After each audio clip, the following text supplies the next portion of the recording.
देश को अच्छी और सच्चाई की राजनीति अरविंद केजरीवाल की देन है। विकसित देशों में राजनीति अच्छी है, वहीं अविकसित देशों में राजनीति खराब है।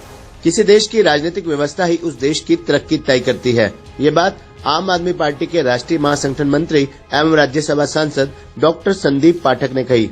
वे जाट धर्मशाला कुरुक्षेत्र में कैथल, करनाल, कुरुक्षेत्र, यमुनानगर, पंचकुला और अम्बाला के कार्यकर्ताओं को संबोधित कर रहे थे। हर जिले से सैकड़ों की संख्या में पहुंचे कार्यकर्ताओं ने इस कार्यक्रम में शिरकत की।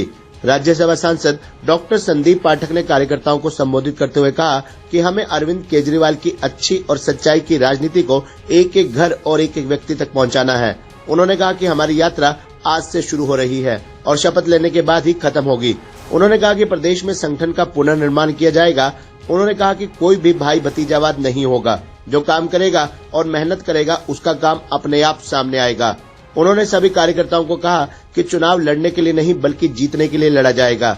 जितनी ताकत गुजरात और पंजाब चुनाव लड़ने की लगाई थी, उससे 10 गुना शक्ति हरियाणा में चुनाव में लगाई जाएगी। उन्होंने कहा कि आम आदमी पार्टी हरियाणा का हर चुनाव पूरे दमखम से लड़ेगी और आने वाले निगम चुनावों में आम आदमी पार्टी मजबूती के साथ चुनाव मैदान में उम्मीदवार उतारेगी। साथ ही उन्होंने भाजपा पर निशाना साधते हुए कहा कि भाजपा खरीद फरोख्त की राजनीति करके सत्ता पर काबिज होती है। उन्होंने कार्यकर्ताओं को कहा कि हर कार्यकर्ता को मैपिंग करनी है, हर एक व्यक्ति को जोड़ना है जो अरविंद केजरीवाल की विचारधारा को पसंद करते हैं। सभी को गांव, गली, मोहल्ले में जाकर हर उस व्यक्ति को पहचानना है, वहां अपनी पार्टी का झंडा लगाकर आना है।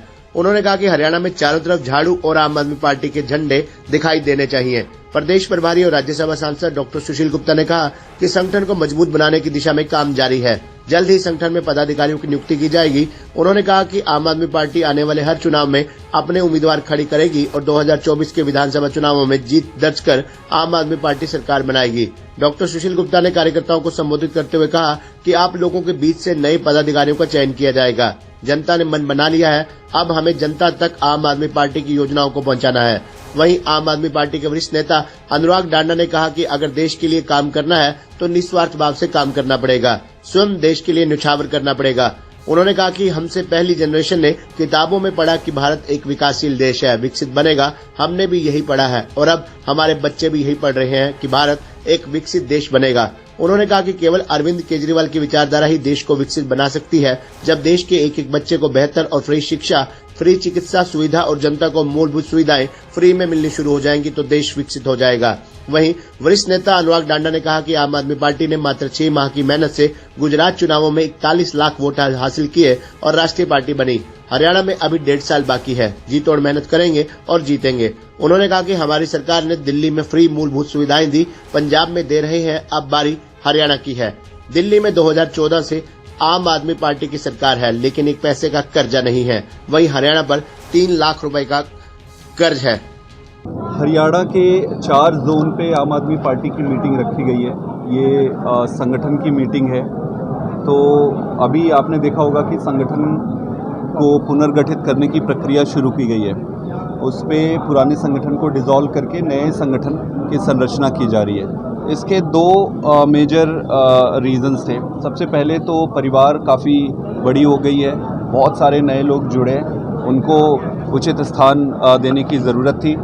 और दूसरी, अभी जो संगठन बनेगा वो चुनाव को ध्यान में रखकर, उस पूरी प्रोसेस को ध्यान में रखकर बनाई जाएगी। तो आम आदमी पार्टी हरियाणा में जो आने वाले विधानसभा चुनाव है उसमें पूरी ताकत से लड़ेगी इस बार। और मुझे पूरी उम्मीद है कि इस बार हरियाणा अरविंद केजरीवाल जी को एक मौका देगी और आम आदमी पार्टी की सरकार हरियाणा में बनेगी। तो क्या बीजेपी ने जिस तरह से 2023 में ही 2024 की तैयारी शुरू की है, आम आदमी पार्टी भी ऐसी कुछ तैयारी कर सकती है? हमारी तैयारी तो शुरू ही है। हम लोग छोटी पार्टी है और हमारा कंटिन्यूस प्रोसेस रहता है। हम संगठन से शुरू करते हैं, संगठन बनाने की प्रक्रिया है और फिर निश्चित रूप से तैयारी शुरू हो गई, शंखनाद हो चुका है। कल हरियाणा में गोहाना में रैली थी अमित शाह की, अमित शाह नहीं आए गोहाना में, मुझे उस पर कुछ नहीं कहना है, उसका उत्तर वही देंगे। मैं ये उत्तर दे सकता हूँ कि आज हरियाणा में जिस तरीके से सभी पार्टियों को जनता ने मौका दिया है, सब पार्टी को मौका दिया है। कोई ये नहीं कह सकता कि हरियाणा की जनता ने उन्हें मौका नहीं दिया। सबको बराबर मौका दिया गया है। सभी ने जनता की उम्मीदों पे आज तक पानी फेरा है। आज तक कुछ ऐसा करके नहीं दिखाया गया जो जनता चाहती थी।